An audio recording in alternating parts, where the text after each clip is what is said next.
Nous allons maintenant passer à la parole de Dieu, donc je vous invite à prendre vos Bibles et à les ouvrir à 2 Samuel chapitre 9. 2 Samuel chapitre 9. Alors, comme vous le savez, si vous êtes ici en tant que visiteur, alors vous ne le savez pas, nous avons commencé cet été, une série d'été, sur la vie de David. La vie de David. Et aujourd'hui, nous continuons cette série et nous arrivons à 2 Samuel chapitre 9. Et j'ai intitulé le message tout simplement « Méphibosheth ». Méphibosheth, peut-être vous ne connaissez pas ce nom, peut-être vous ne connaissez pas ce chapitre, eh bien vous allez découvrir un merveilleux chapitre sur la grâce de Dieu vis-à-vis de cet homme.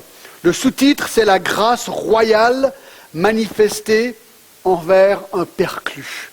Méphibosheth. Et j'aimerais tout simplement lire le chapitre pour commencer. 2 Samuel chapitre 9. Il est écrit ceci. David dit, « Reste-t-il encore quelqu'un de la maison de Saül pour que je lui fasse du bien à cause de Jonathan ?» Il y avait un serviteur de la maison de Saül nommé Tsiba, que l'on fit venir auprès de David. Le roi lui dit, « Es-tu Tsiba ?» Et il répondit, « Ton serviteur. » Le roi dit, « N'y a-t-il plus personne de la maison de Saül pour que j'use envers lui de la bonté de Dieu ?» Et Tsiba répondit au roi, « Il y a encore un fils de Jonathan, perclus des pieds. » Le roi lui dit, « Où est-il » Et Tsiba répondit au roi, « Il est dans la maison de Makir, fils d'Amiel, à Lodébar. » Le roi David l'envoya chercher dans la maison de Makir, fils d'Amiel, à Lodébar. Et Méphibosheth, fils de Jonathan, fils de Saül, vint auprès de David, tomba sur sa face et se prosterna. Et David dit, « Méphibosheth » Et il répondit, « Voici ton serviteur. » David lui dit, « Ne crains point, car je veux te faire du bien à cause de Jonathan ton père.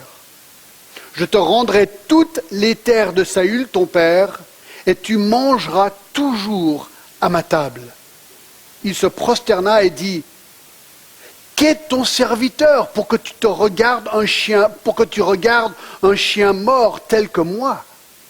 Le roi appela Tsiba, serviteur de Saül, et lui dit, « Je donne au fils de ton maître tout ce qui appartenait à Saül et à toute sa maison. Tu cultiveras pour lui les terres, toi, tes fils et tes serviteurs, et tu feras les récoltes, afin que le fils de ton maître ait du pain à manger. Et Méphibosheth, fils de ton maître, mangera toujours à ma table. » Or, Tsiba avait 15 fils et 20 serviteurs. Il dit au roi, « Ton serviteur fera tout ce que le roi, mon seigneur, ordonne à ton serviteur. » Et Méphibosheth mangea à la table de David comme l'un des fils du roi. Méphibosheth avait un jeune fils nommé Mika, et tous ceux qui demeuraient dans la maison de Tsiba étaient serviteurs de Méphibosheth. Méphibosheth habita à Jérusalem, car il mangeait toujours à la table du roi. Il était boiteux des 2 pieds. Ça, c'est une histoire intéressante. Alors, comment procéder ? Déjà le but. Le but de cette histoire est vraiment de montrer comment David a géré la transition officielle entre son règne et celui de son prédécesseur, Saül. Alors peut-être je révise très brièvement où on en est ici dans la vie de David. Vous vous rappelez que dans Samuel 13 et 15, Saül, donc le roi, le premier roi d'Israël, avait désobéi à Dieu, et donc Dieu voulait un nouveau roi. À la recherche d'un nouveau roi, David est trouvé par le prophète Samuel, qui est déployé par Dieu pour le trouver. Et il cherchait un homme dont le cœur était selon Dieu. Voilà ce qu'il recherchait dans un roi. Un homme qui avait le cœur selon Dieu. Et David était cet homme.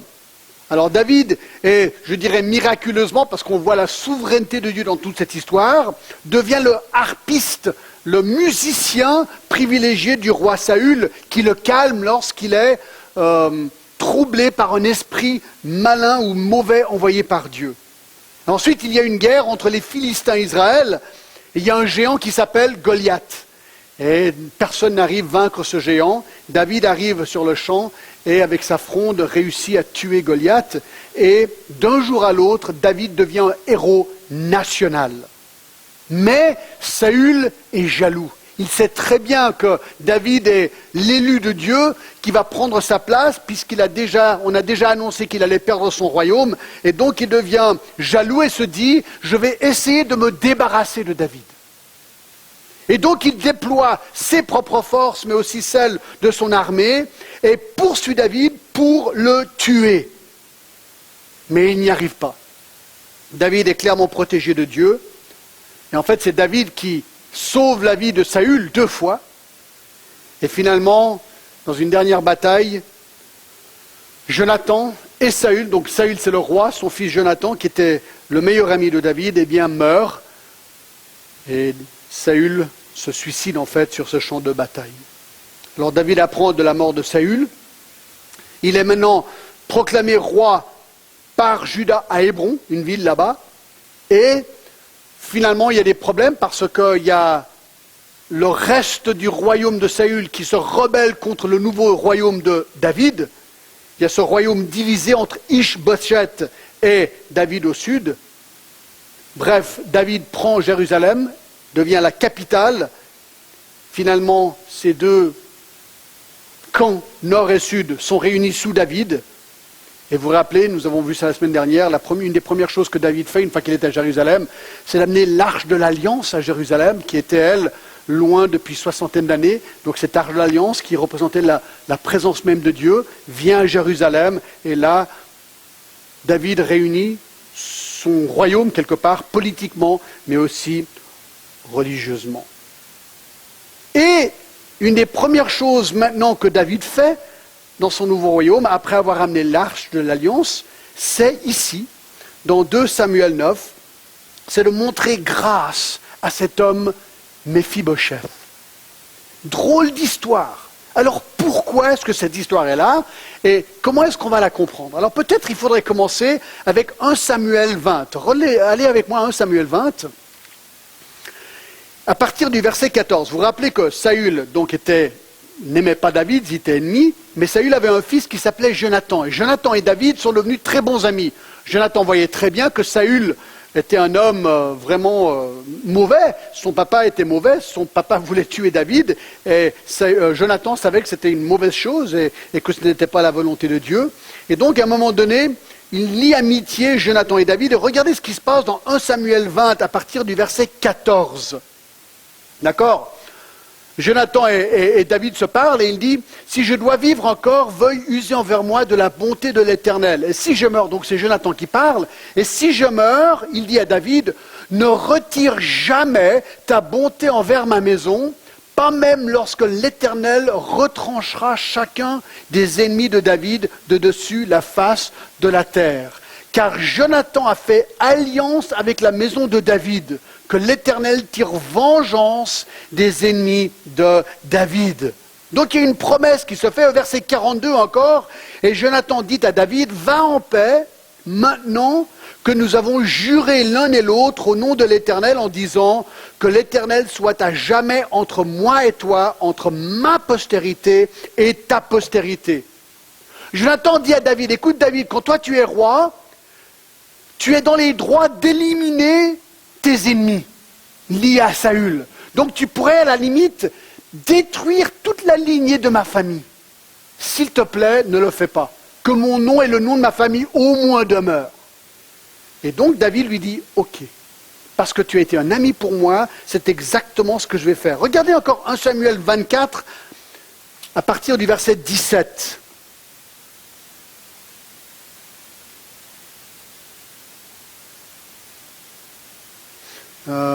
Regardez verset 21. « Maintenant voici, je sais que tu régneras. » Alors en fait c'est Saül qui dit ça, c'est intéressant. Juste avant ça, juste après que sa vie a été épargnée par David, Saül dit « Maintenant voici, je sais que tu, parlant à David, tu régneras et que la royauté d'Israël restera entre tes mains. » Donc Saül dit « Je sais David que tu vas être un roi.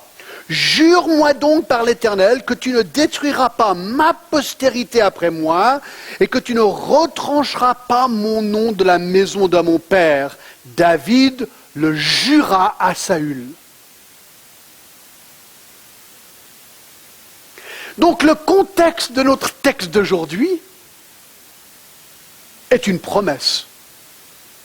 Une promesse. David a promis à Jonathan et à Saül qu'ils ne retrancheraient pas leur postérité ni leur nom d'Israël. Et dans 2 Samuel 9, David tient sa promesse. Et je pense qu'une des leçons pratiques, basiques de cette histoire, écoutez, est celle-ci. Tenons nos promesses. Tenons nos promesses. Tu fais une promesse à quelqu'un, tiens-la. C'est aussi simple que ça. Et c'est intéressant. Cette histoire sur la vie de David, c'est que David est un homme qui a le cœur selon Dieu. Vous voulez un des traits de quelqu'un qui a un cœur selon Dieu?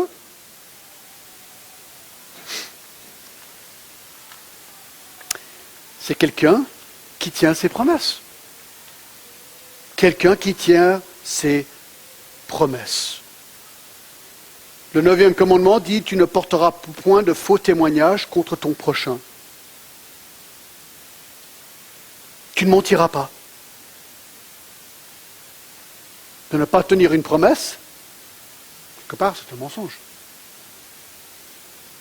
On tient nos promesses, bien sûr. Parfois, on fait des promesses et des circonstances font qu'on ne peut pas le tenir, les gens comprennent. Mais globalement, on tient nos promesses. Alors revenons à 2 Samuel 9. La vie de Méphibosheth est vraiment quelque chose d'extraordinaire, étonnante. Alors ce que j'aimerais faire, c'est cette première application, maintenant on la met de côté, on va venir sur une autre chose assez intéressante, je trouve. On va parcourir la vie de Méphibosheth, ce qui se passe dans sa vie ici, et on va regarder sa vie dans son contexte, vraiment l'histoire comme elle est décrite ici. Mais je pense que cette histoire illustre quelque chose pour nous, c'est une illustration de la grâce de Dieu envers nous. Ça, on va le voir en une deuxième partie. En premier, parcourons cette histoire, et ensuite nous allons voir l'application que j'aimerais en tirer. D'accord? Et je pense qu'on peut voir cette histoire très rapidement en 6 points tout simples. D'accord? Alors, n'oubliez pas, Méphibosheth est un descendant du roi. Saül avait un fils qui s'appelait David, qui avait un fils qui s'appelait Méphibosheth. Pas David. Saül, Jonathan, Méphibosheth. Pas David, je recommence. D'accord? Donc Saül avait un fils, Jonathan qui avait un fils, Méphibosheth. D'accord? Alors regardons premièrement le descendant du roi recherché. Ce sont les premiers points que nous allons voir. Le descendant du roi Saül recherché. Verset 1. David dit, « Reste-t-il encore quelqu'un dans la maison de Saül pour que je lui fasse du bien à cause de Jonathan ?» Il y avait un serviteur de la maison de Saül, nommé Tsiba, que l'on fit venir auprès de David, et le roi lui dit, « Es-tu Tsiba ?» Et il répondit au serviteur, et le roi lui dit, « N'y a-t-il personne de la maison de Saül pour que j'use envers lui de la bonté de Dieu ?» Alors on sait très bien que David, comme tout roi qui arrive en pouvoir, n'avait pas d'état d'âme, ça se faisait à l'époque, de faire mourir ses ennemis. Dans Samuel 25, 34. Et les gens de Saül étaient les ennemis de David. Mais David fait quelque chose d'étonnant ici, il fait une recherche active pour trouver quelqu'un de la maison de Saül pour lui faire du bien. Alors on l'a vu déjà, la requête est clairement exprimée, le pourquoi et le mobile de cette requête, parce que, ou à cause de Jonathan. Il avait fait une promesse à Jonathan, comme quoi il n'éliminerait pas sa postérité d'Israël. Donc alors maintenant David dit, voilà, j'aimerais trouver, est-ce qu'il y a quelqu'un de la maison de Saül, quelque part, de la lignée de Saül et Jonathan, à qui je peux faire du bien? Alors il trouve quelqu'un qui s'appelle Tsiba, un serviteur de la maison de Saül nommé Tsiba, verset 2. Donc là, Tsiba, c'était un serviteur de Saül, peut-être que lui sait, alors ils font venir Tsiba, Tsiba s'il te plaît, est-ce que tu connais quelqu'un de la lignée de Saül qui reste encore dans ce pays?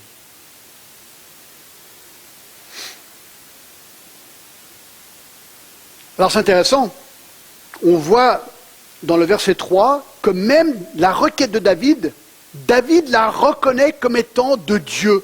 Il dit au verset 3, le roi dit, n'y a-t-il plus personne de la maison de Saül pour que j'use envers lui de la bonté de Dieu? Rappelez-vous, David est un homme qui a le cœur selon Dieu. Donc c'est vraiment, regardez tous les psaumes qu'il a écrits. C'est un homme qui aimait profondément Dieu, et lorsqu'il fait ce geste à Méphibosheth, il est en train de faire un geste qu'il lui-même voit comme étant inspiré de Dieu. C'est vraiment une grâce de Dieu qu'il fait à Méphibosheth. Donc, le descendant du roi Saül recherché. 2, le descendant du roi Saül trouvé. On est au verset 3b maintenant. Et Tsiba répondit au roi, il y a encore un fils de Jonathan perclus des pieds. Il dit, oui, écoute, David, je connais un homme. C'est un fils de Jonathan, donc petit-fils de Saül,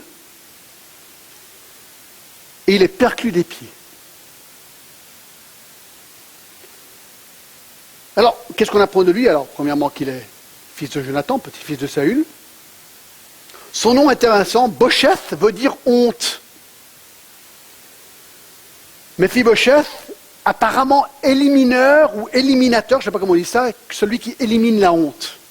D'accord? Et je pense que ce qui arrive à lui est vraiment une illustration du fait que la honte qu'il avait dans sa vie a été éliminée. Son oncle s'appelait Ish-Bosheth, homme de la honte. Donc ce n'était pas infréquent d'appeler nos enfants par ces noms à l'époque. Et on apprend qu'il était perclus des pieds. Alors pourquoi? Regardez le chapitre 4, verset 1. Lorsque le fils de Saül apprit qu'Abner était mort, alors Abner c'était le chef des armées de Saül, il était mort à Hébron, ses mains restèrent sans force et tout Israël fut dans l'épouvante. Parce que quand le chef des armées meurt, d'habitude une armée est en déroute, et là on se dit les ennemis vont venir et tous nous liquider. Le fils de Saül avait 2 chefs de bande, dont l'un s'appelait Baana et l'autre Récab, et ils étaient fils de Rimon à Béroth, d'entre des fils de Benjamin, car Béroth était gardé comme faisant partie de Benjamin.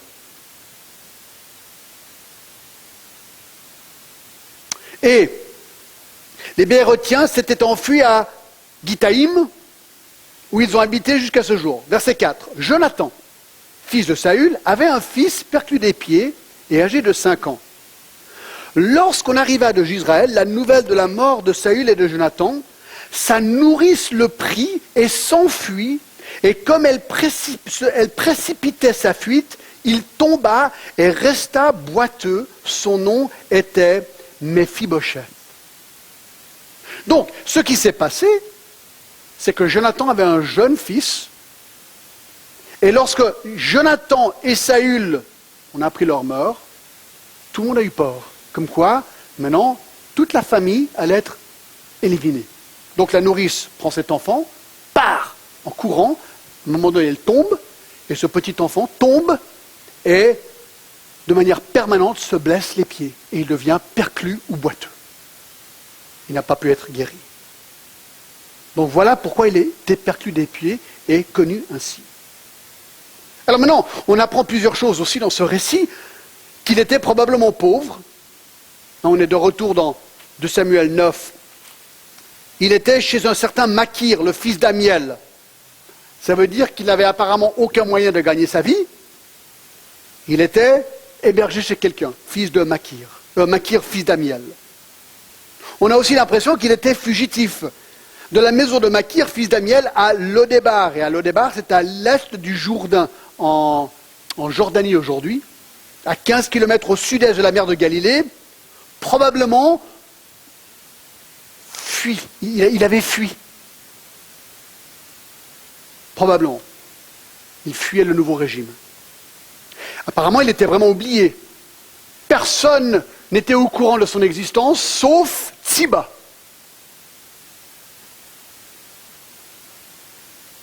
Et ce qui est intéressant, c'est qu'il était condamné à mort.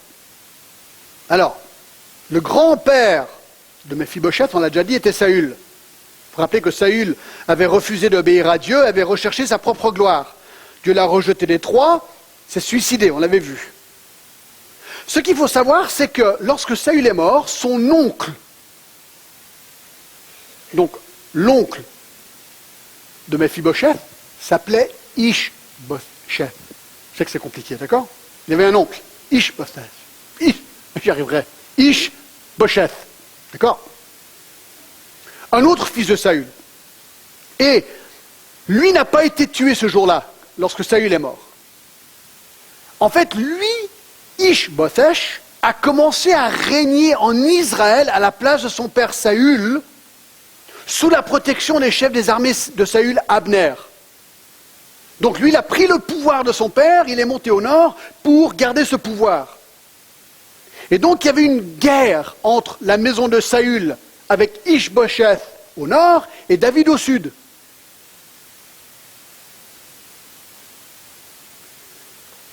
Avec le temps, la maison de Saül s'est affaiblie, celle de David s'est fortifiée. Et dans la providence de Dieu, Ish-Bosheth et Abner ont finalement les deux été tués également, et Ish-Bosheth a été décapité. David était le vainqueur du pays.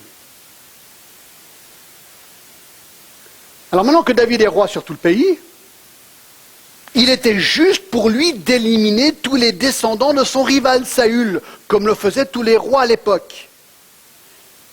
Et c'est intéressant que Méphibosheth, donc le boiteux, regardez avec moi 2 Samuel 19, 27, lui reconnaît qu'il était lui-même condamné à mort. Il savait qu'il avait le droit d'être tué quelque part par David. 2 Samuel 19 et le verset 27 dit ceci.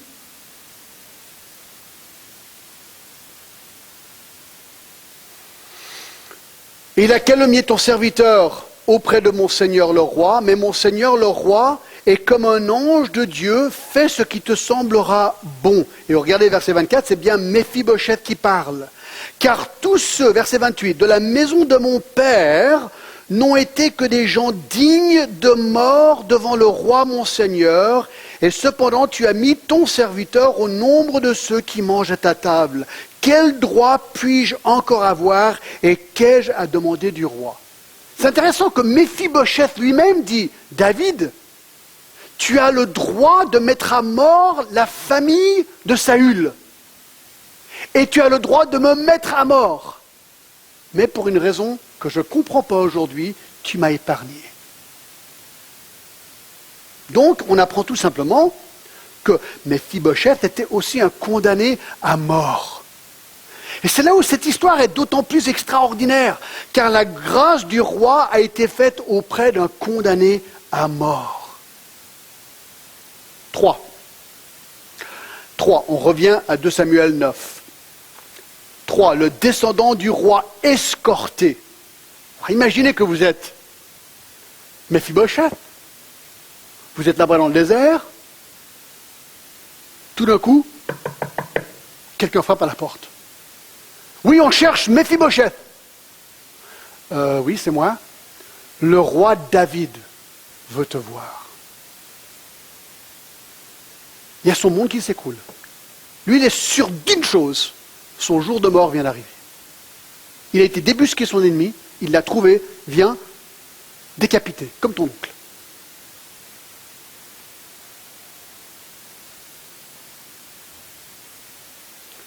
Je commence au verset 3. Le roi dit, n'y a-t-il plus personne dans la maison de Saül pour que j'use envers lui de la bonté de Dieu? Et Tsiba répondit au roi, il y a encore un fils de Jonathan perclus des pieds. Le roi lui dit, où est-il? Et Tsiba répondit au roi, il est dans la maison de Makir, le fils d'Amiel, à Lodébar. Le roi David l'envoya chercher dans la maison de Makir, fils d'Amiel, à Lodébar. Ouf!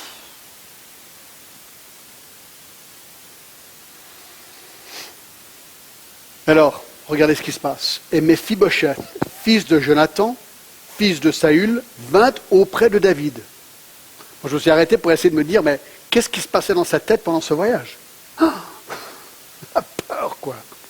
Waouh! Il vint auprès de David, l'escorter devant même le roi. Et il tombe sur sa face et se prosterna. Et à plat ventre. Certainement en train de trembler, on le sait, parce qu'il lui dit au verset 7, ne crains point. Donc je pense que Mephibosheth était là, il craignait quoi. Moi je pense qu'il tremblait de peur. C'est l'impression que j'ai. David dit Mephibosheth et il répondit, voici ton serviteur. Qu'est-ce que tu peux répondre d'autre? 4. Le descendant du roi effrayé. David lui dit, ne crains point. Il avait tout à craindre. Il n'y avait aucune bonne raison dans son esprit pour imaginer qu'il allait être épargné. Ce n'était même pas logique. Et il lui dit, je veux te faire du bien à cause de Jonathan, ton père. David lui dit, ne crains point, verset 7, car je veux te faire du bien à cause de Jonathan, ton père. Et ensuite, il lui dit quelque chose, mais complètement incroyable. Je te rendrai toutes les terres de Saül, ton père, et tu mangeras toujours à ma table. Vous allez voir là. En une question d'heure, il est catapulté dans une situation où il entend dire « Je te gracie, je te donne toutes les terres confisquées qui étaient à ton père, et en plus je t'invite à manger à ma table tous les jours de ta vie. » Tu réagis comment?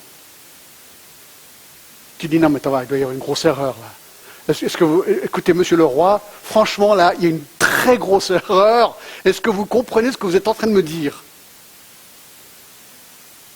Non, il n'y a pas d'erreur. C'est exactement ce qu'il lui dit. Le descendant du roi, déconcerté au verset 8, il se prosterna et dit, « Qu'est ton serviteur pour que tu regardes un chien mort tel que moi ?» Il se dit, mais attends, je suis rien d'autre qu'un chien mort, je vaux rien. Je suis un nul, zéro. Et tout d'un coup, tu m'offres les terres de mon père et tu m'offres ta table tous les jours. Mais c'est incroyable. C'est même pas possible ce que tu racontes là. C'est pas la réalité. Il est complètement déconcerté là. Rappelez-vous de cette image, mes amis, parce que c'est là ce que Dieu veut de nous. C'est l'attitude qu'il veut de nous. Mais on y reviendra, là je vais trop vite. 6. Le descendant du roi exalté. Le roi appela Tsiba, verset 9, serviteur de Saül, et lui dit, je donne au fils de ton maître tout ce qui appartenait à Saül et à toute sa maison. Tu cultiveras pour lui les terres, toi, tes fils, tes serviteurs, et tu feras des récoltes, afin que le fils de ton maître ait du pain à manger. Et Mephibosheth, fils de son maître, mangera toujours à ma table. Et Tsiba avait 15 fils et 20 serviteurs. Alors au verset 9, il reçoit les biens de Saül. Au verset 10, il lui dit, ben voilà, Tsiba, toi, tu vas être au service de Mephibosheth. Toi et tes serviteurs. Et on apprend qu'il avait 15 fils et 20 serviteurs, qui veut dire qu'en un instant, il reçoit 35 serviteurs. Les terres, 35 serviteurs. En plus, il déménage, enfin, on le fait déménager, à Jérusalem, pour habiter certainement dans un des palaces de son grand-père. Au verset 12, Mephibosheth avait un jeune fils nommé Mika, et tous ceux qui demeuraient dans la maison de Tsiba étaient serviteurs de Mephibosheth. Mephibosheth habitait à Jérusalem. Donc il dit, maintenant viens à Jérusalem. Donc d'un jour à l'autre, il passe dans un palace, et le truc le plus incroyable, verset 12, Mephibosheth habitait à Jérusalem, et il mangeait toujours à la table du roi. Le verset 11. Il dit au roi, ton serviteur fera tout ce que le roi mon Seigneur ordonne à ton serviteur. Et Mephibosheth mangea à la table de David comme l'un des fils du roi. À partir de ce jour-là, il mange tous les jours avec le roi et il a les mêmes privilèges dans ce sens-là qu'un des fils du roi. Et je trouve tout à fait intéressant qu'à la fin du verset 13, il y a ce petit rappel. Il était boiteux des 2 pieds, comme un rappel pour qu'il se souvienne toujours, lui et nous qui lisons, d'où il était venu.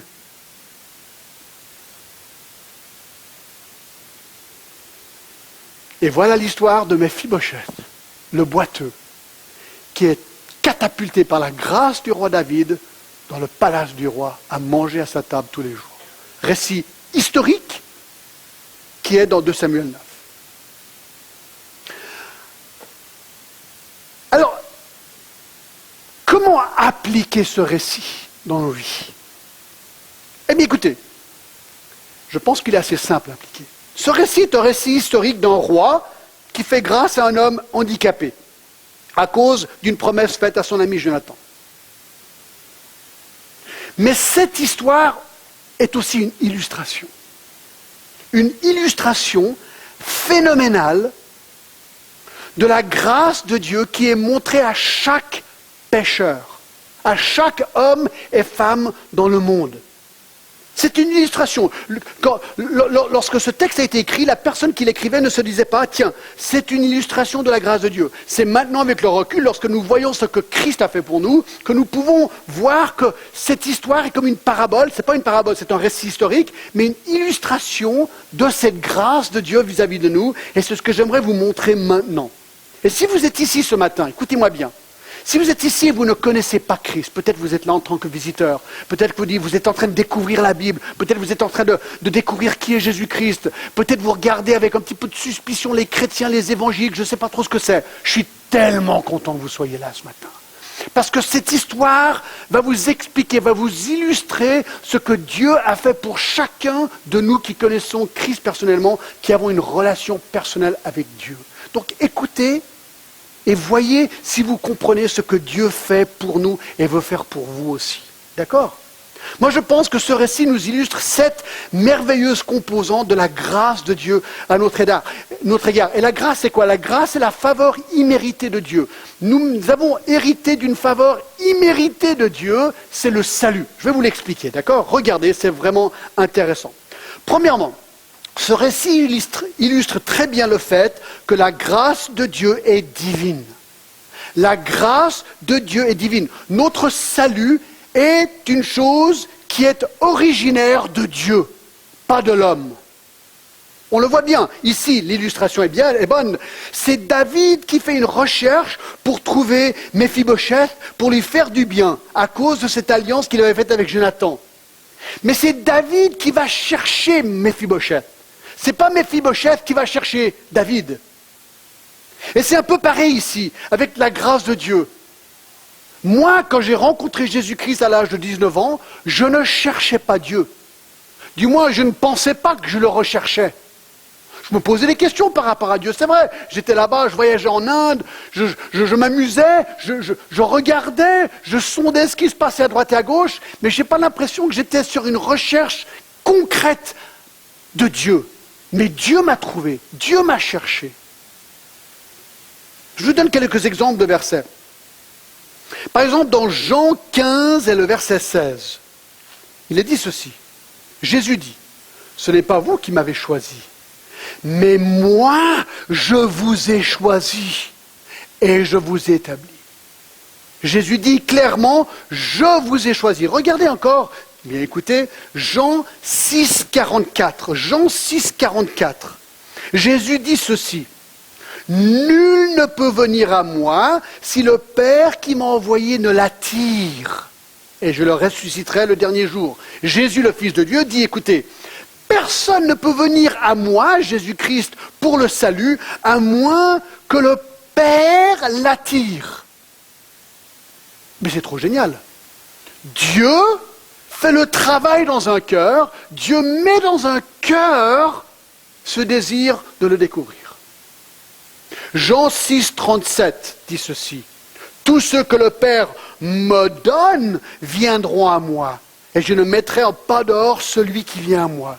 Donc Christ dit clairement, moi je suis prêt à sauver toute personne que le Père me donne. Jean 6, 65. Il ajouta, c'est pourquoi je vous dis que nul ne peut venir à moi si cela ne lui a été donné par le Père. Donné par le Père. Écoutez Colossiens 1, 12. Rendez grâce au Père, qui vous a rendu capable d'avoir part à l'héritage des saints dans la lumière. Allez voir, je relis, c'est trop incroyable. Écoutez ça. C'est Colossiens 1, 12. Rendez grâce au Père. Remerciez le Père, qui vous a rendu capable d'avoir part à l'héritage des saints dans la lumière. Il nous a délivrés de la puissance des ténèbres et nous a transportés dans le royaume de son Fils bien-aimé, en qui nous avons la rédemption et le pardon des péchés. Il dit, si aujourd'hui, chrétien, tu es pardonné de tes péchés, si aujourd'hui tu connais Christ personnellement, si aujourd'hui tu sais que tu es vraiment sauvé, que tu as la vie éternelle, ça c'est une grâce de Dieu. C'est une grâce de Dieu. Il t'a rendu capable d'avoir cette part. C'est lui qui t'a pardonné. Ça vient de lui.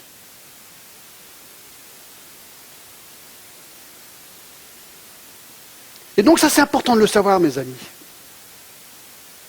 La grâce est divine. La source de la grâce est divine. Elle vient de Dieu. Deux. La grâce de Dieu est nécessaire. La grâce de Dieu est nécessaire. Alors de nouveau, on voit la condition de Méphibosheth. Et sa condition, et ce récit que nous avons vu nous montre qu'il était totalement dépendant de David pour être amené au palace.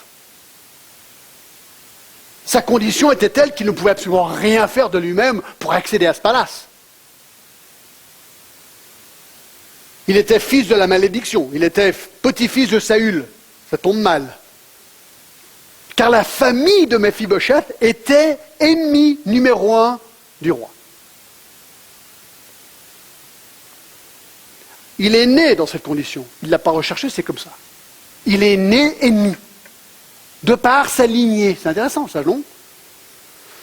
Ben, j'ai une nouvelle très intéressante, mes amis, c'est que c'est pareil pour nous. Écoutez ce verset incroyable. Romains 5, 12. C'est pourquoi, comme par un seul homme, le péché est entré dans le monde. C'est qui? Adam. C'est intéressant.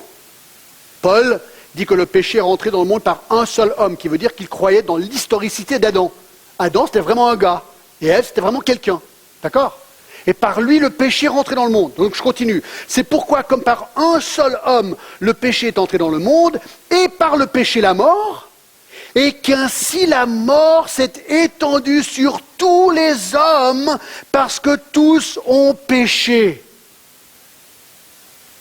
Verset 18, ainsi donc, comme par une seule offense, la condamnation a atteint tous les hommes, de même par un seul acte de justice, la justification que donne la vie s'étend à tous les hommes. Vous savez ce qu'on apprend ici? C'est que nous sommes pécheurs, notre nature est pécheresse, je suis ennemi de Dieu parce que je suis né homme. J'ai hérité mon péché d'Adam. C'est pour ça que les petits-enfants mignons sont rebelles. Vous avez remarqué ça? Il n'y a jamais besoin d'apprendre à un enfant à dire non. Il faut toujours apprendre à dire oui. Pourquoi? Pourquoi est-ce qu'un enfant, par nature, est rebelle à ses parents? Pourquoi est-ce qu'il faut discipliner un enfant? Parce que l'enfant, l'homme, hérite son péché d'Adam. Nous sommes nés pécheurs.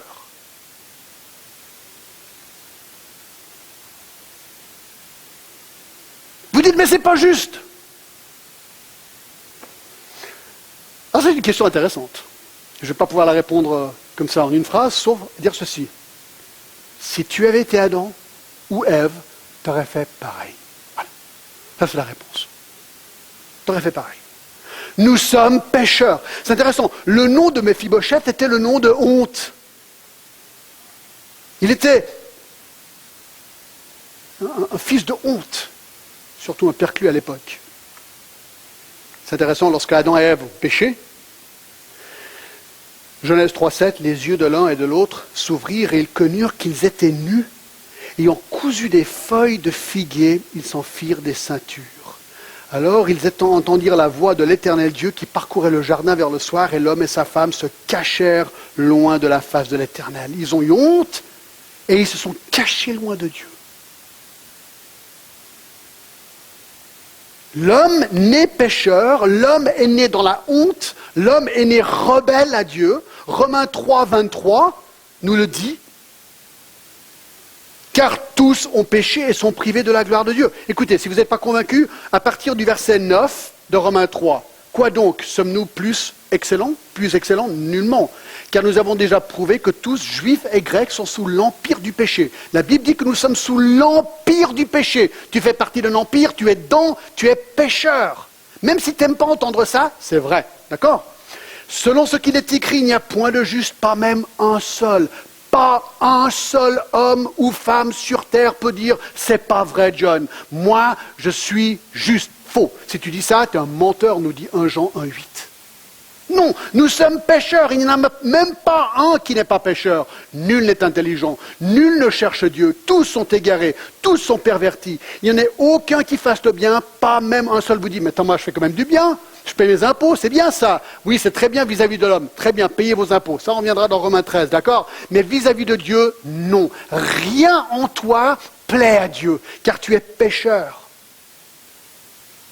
Tes œuvres que tu ferais pour essayer d'acquérir quelque chose de Dieu, non. Non, elles ne plaisent pas à Dieu. C'est ce qu'il dit ici. Pourquoi? Parce que ta nature est pécheresse. Tu es séparé, coupé de Dieu à cause de ton péché. Et ce péché, c'est simplement ne pas être saint comme Dieu est saint.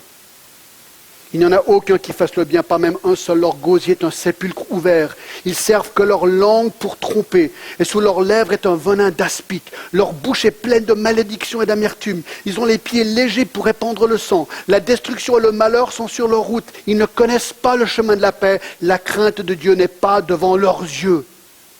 Or, nous savons que tout ce que dit la loi, et le dit à tous ceux qui sont sous la loi, écoutez bien, afin que toute bouche soit fermée et que tout le monde soit reconnu coupable devant Dieu. Nous sommes tous coupables devant Dieu. Vous dites, mais John, il doit bien y avoir une exception. Oui, il y en a une, mais ce n'est pas vous. Ce n'est pas toi, d'accord? Non, parce que Ecclésiaste 7, 20 dit « Non, il n'y a sur la terre point d'homme juste qui fasse le bien et qui ne pêche jamais. » Il n'y en a qu'un qui n'a jamais péché, c'est qui? Jésus-Christ, le Fils de Dieu. C'est pour ça qu'il a pu venir nous sauver. Mais ça, on y reviendra dans quelques secondes. Non, nous sommes privés de la gloire de Dieu à cause de notre péché. Il était perclus des pieds, Méphibosheth. Nous aussi, nous le sommes. Nous ne pouvons pas marcher comme nous devrions le marcher parce que nous sommes séparés de Dieu. C'est ce que Ephésiens 2:1 nous dit. Vous étiez morts par vos offenses et par vos péchés dans lesquels vous marchiez autrefois selon le train de ce monde, selon le prince de la puissance de l'air, de l'esprit qui agit maintenant dans les fils de la rébellion. Voilà, nous sommes morts. Je pourrais le dire 36 000 fois. Il y a tellement de versets qui nous parlent de ça. Écoutez ce que Jésus dit. Vous dites, ouais, je suis pécheur. Alors quelles sont les conséquences de mon péché? Tiens-toi bien. Tiens-toi bien, ce que je vais te lire maintenant, ce n'est pas très populaire dans les églises, mais je vais le lire quand même. Écoute bien ce que Jésus a dit sur la conséquence de notre péché. Matthieu 25, 41. Ensuite, il dira à ceux qui seront à sa gauche, « Retirez-vous de moi, maudits, allez dans le feu éternel qui a été préparé pour le diable et pour les anges. » Pour ses anges. Vous savez, l'enfer, cet endroit effroyable du feu éternel dont parle Jésus ici. Jésus en a parlé, ce n'est pas une invention. Il dit que l'enfer, ce feu éternel, a été préparé pour le diable et pour les anges. Donc les anges déçus. Et que les hommes et les femmes qui refusent d'être pardonnés par le sang de Jésus-Christ iront dans cet endroit.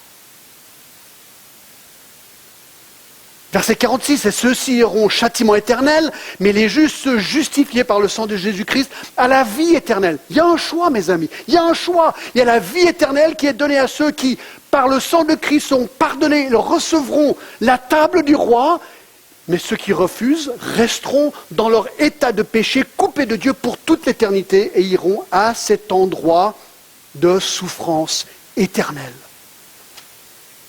Chapitre 13, Matthieu 13, 41. Jésus dit le dit comme ceci. Il dit, le Fils de l'homme enverra ses anges qui arracheront de son royaume tous les scandales de ceux qui commettent l'iniquité et ils les jetteront dans la fournaise ardente où il y aura des pleurs et des grincements de dents. Alors, les justes justifiés par Christ resplendiront comme le soleil dans le royaume de leur Père, que celui qui a des oreilles pour entendre. Ah, j'aimerais bien ne pas vous dire ça, mes amis, mais c'est biblique, c'est juste. C'est obligatoire. Si l'enfer n'existait pas, pourquoi est-ce que Dieu aurait offert son Fils unique? Pourquoi est-ce qu'il l'aurait sacrifié à notre égard s'il n'y avait pas une conséquence éternelle à notre péché? C'est même pas logique. Si l'enfer n'existe pas, nous devrions prendre la Bible et la jeter. Parce que le salut de Christ n'est pas vraiment un salut, parce qu'il sauve de rien. Donc la grâce de Dieu est nécessaire, mes amis. 3. La grâce de Dieu est active. Oh, écoutez, ça c'est la bonne nouvelle. Philippiens 2, écoutez. Dieu a regardé notre situation, il a dit, mais c'est fichu pour vous. Écoutez, Philippiens 2. Ayant en vous les sentiments qui étaient en Jésus-Christ, existant en forme de Dieu, Dieu le Fils, Jésus-Christ. Il n'a point regardé son égalité avec Dieu comme une proie arrachée. Voilà. Dieu le Père, Dieu le Fils. Il a décidé de venir sur terre. Il s'est dépouillé lui-même en prenant une forme de serviteur, en devenant semblable aux hommes. Et il a paru comme un vrai homme.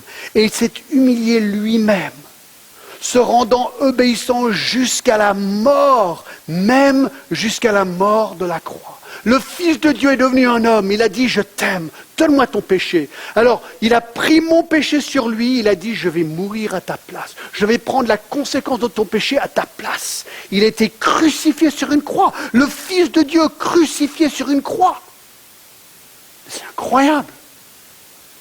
Pourquoi? C'est pourquoi, verset 9, aussi Dieu l'a souverainement élevé, ressuscité, élevé, lui a donné le nom qui est au-dessus de tout nom, afin qu'au nom de Jésus, tout genou fléchisse dans les cieux, sur la terre et sous la terre, et que toute langue confesse que Jésus-Christ est Seigneur à la gloire de Dieu le Père.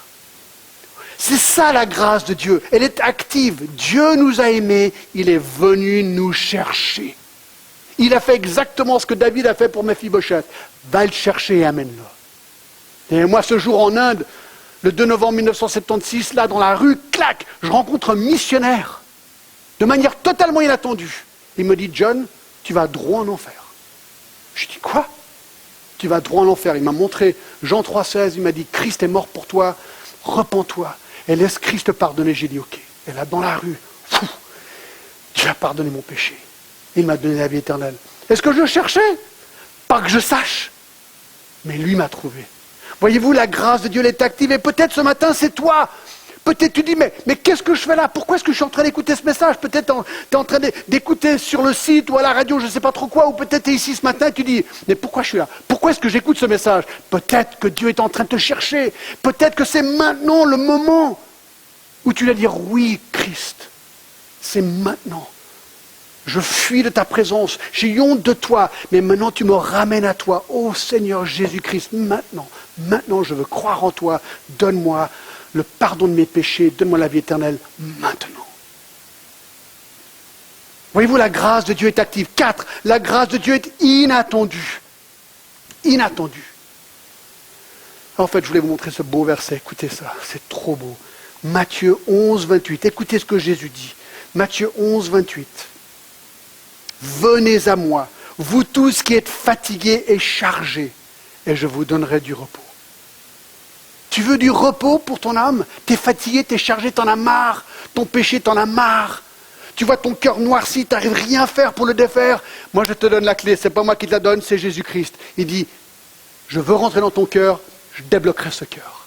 Je le pardonnerai.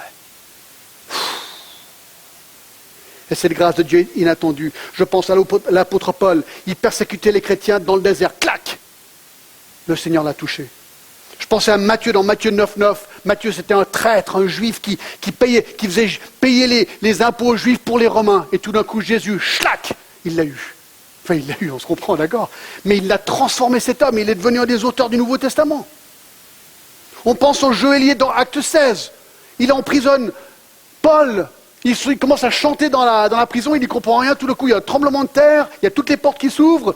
Il réalise, voilà, là, je vais perdre mon job. Là, je crois que je ferais mieux de mourir. Donc, il va se suicider parce qu'il a l'impression que tous les prisonniers sont partis. Paul lui dit, arrête! Ne te tue pas. Il le conduit à Jésus-Christ, il est sauvé. C'est inattendu. Est-ce que le moment est arrivé pour toi? Est-ce que c'est maintenant qu'il faut dire oui? Seigneur, je ne m'y attendais pas. On ne s'y attend jamais. Moi, je ne m'y attendais pas non plus. Mais peut-être le moment est arrivé. Méphibosheth ne s'y attendait pas du tout lorsque la porte a frappé. 5. La grâce de Dieu est déstabilisante. Il a eu peur. Vous savez, lorsqu'on se rapproche de Dieu, moi j'étais un pécheur vraiment endurci. Mais on l'est tous en fait. Et quand on commence à se rapprocher de la lumière de Jésus-Christ, ça fait peur. Pourquoi? Parce que plus on se rapproche d'une lumière, plus la lumière brille sur nos vies et plus on voit nos défauts, plus on voit le mal qui est en nous, plus on voit nos cœurs tortueux. Et plus on réalise, Seigneur, je mérite la mort, je mérite l'enfer. Il n'y a rien de bien que je peux t'apporter. Ma vie est un désastre de péché. Et Dieu dit, je t'aime et je te pardonne. Ça, c'est déstabilisant. Vous savez pourquoi c'est déstabilisant aussi? Parce que moi, je voulais que personne vienne gérer ma vie, sauf moi. Mais lorsqu'on dit oui à Jésus-Christ, on dit Jésus-Christ, viens et deviens mon maître. Ça fait peur. Ça fait peur. 6. La grâce de Dieu est extravagante. Mon ami, si tu dis oui à Jésus-Christ, s'il rentre dans ton cœur, s'il te transforme, que va-t-il se passer? Que va-t-il se passer? Écoute Éphésiens 2, 4. Mais Dieu, qui est riche dans sa miséricorde à cause du grand amour dont il nous a aimés, nous qui étions morts par nos offenses, nous a rendus vivants avec Christ. Il va te rendre vivant spirituellement. C'est par la grâce que vous êtes sauvés. Il nous a ressuscités ensemble et nous fait asseoir ensemble dans les lieux célestes en Jésus-Christ. Voilà, il va te ressusciter spirituellement. Tout d'un coup, clac, tu vas comprendre Dieu, tu vas comprendre toutes ces choses, tu vas comprendre la parole de Dieu, tu vas dire, maintenant, voilà, c'est un domaine que je ne connaissais même pas avant. Je suis ressuscité avec Christ. Alors bien sûr, on est encore sur terre. Mais spirituellement, on est ressuscité, on a la présence de Christ.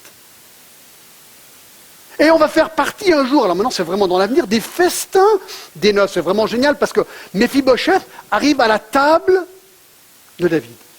Nous, écoutez bien ce qui va se passer. Un jour, dans Apocalypse 19, le verset 7, nous apprenons ceci. Réjouissons-nous, soyons dans l'allégresse et donne-lui gloire, car les noces de l'agneau sont venues. Son épouse s'est préparée, c'est nous, et il lui a été donné de se revêtir d'un fin lin éclatant, pur, que le fin lin, ce sont les œuvres justes des saints. Et l'ange me dit, écris, heureux ceux qui sont appelés au festin des noces de l'agneau. On est invités à la table du roi, et un jour, on y sera littéralement. On sera là-haut, à la droite, à côté de Christ, à côté du Père. Ça va être incroyable. Nous sommes fils de Dieu, Jean 1, 12 nous le dit. Nous avons été adoptés, Romains 8. Et nous recevons les bénédictions spirituelles, comme Éphésiens 1 nous le dit. Et le verset 3, « Béni soit le Dieu et Père du Seigneur Jésus-Christ qui nous a bénis de toute bénédiction spirituelle dans les lieux célestes en Christ. Christ a pris mon péché, il me donne sa justice et sa gloire. Et je suis béni. »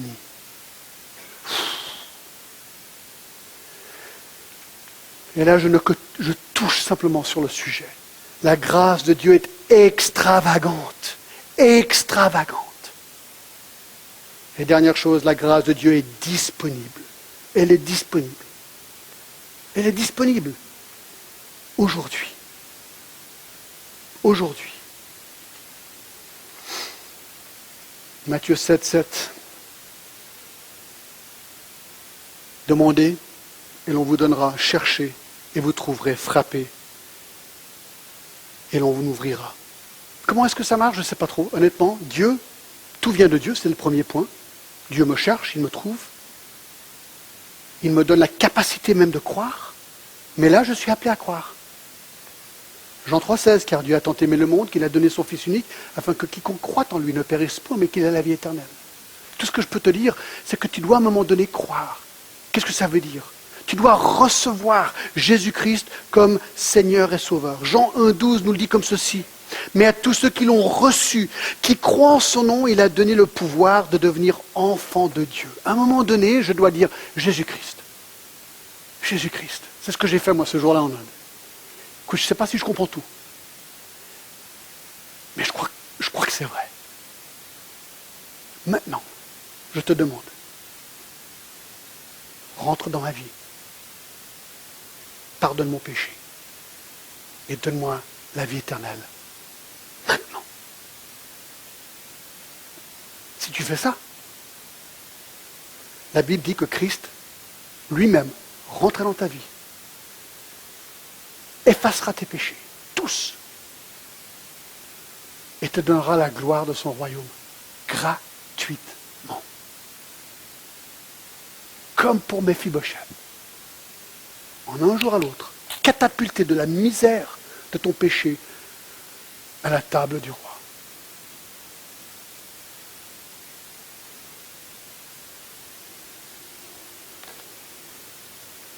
Inclinons-nous.